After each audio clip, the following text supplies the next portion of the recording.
কাউকে ব্লক করার আগে এই তিনটি কথা শেষ পর্যন্ত শুনে যান। অনেকে আছেন প্রিয় মানুষের সাথে একটু ঝগড়া হলে, কথা কাটাকাটি হলে তাকে ব্লক করে দেয়। তাই প্রিয় মানুষটাকে ব্লক করার আগে এই তিনটি কথা শেষ পর্যন্ত শুনে যান।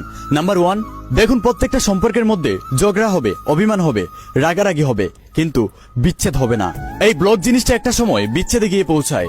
আপনি আপনার প্রিয় মানুষটাকে ব্লক করেছেন, তার অনেক কষ্ট হচ্ছে, কষ্টে তার নিঃশ্বাস বন্ধ হয়ে যাচ্ছে, মৃত্যুর যন্ত্রণা সে সহ্য করছে আপনার সামান্য একটা ক্লিকের কারণে।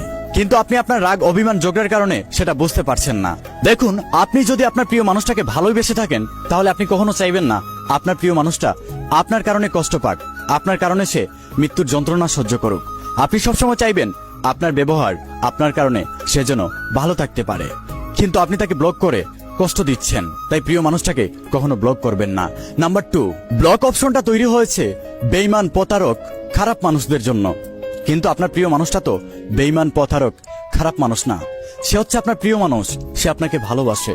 সে হয়তো না বুঝে আপনার সাথে ঝগড়া করে ফেলেছে, রাগ করে ফেলেছে, হয়তো একটা ভুল করেছে।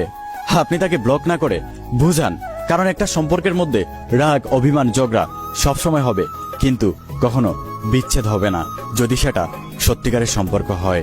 তাই প্রিয় মানুষটাকে কখনো ব্লক করবেন না, যতই রাগ, অভিমান, ঝগড়া হোক না কেন। নাম্বার 3, আমার এই কথাটা যারা কথায় কথায় প্রিয় মানুষটাকে ঝগড়া করে ব্লক করে তাদের উদ্দেশ্যে। দেখুন, আপনি হয়তো ঝগড়া করে আপনার প্রিয় মানুষটাকে ব্লক করে শান্তিতে বসে আছেন, কিন্তু আপনার এই ব্লক করাতে সে হয়তো কষ্ট পেয়ে একটা ভুল ডিসিশন নিতে পারে, নিজের শরীরের ক্ষতি করতে পারে। এবং সেটা হচ্ছে অনেক সময় আমরা দেখি একজনের প্রিয় মানুষ তাকে ব্লক করে ফেলেছে, সে স্টোরি দিচ্ছে নিজের ক্ষতি করে। আপনি একটাবার চিন্তা করেন, একটা মানুষ কতটা ভালোবাসলে আপনাকে নিজের ক্ষতি করে। তাই প্রিয় মানুষটাকে ব্লক করার আগে 100 বার ভেবে নিয়েন তাকে ব্লক করার পর আপনি তার কি অবস্থা হতে পারে।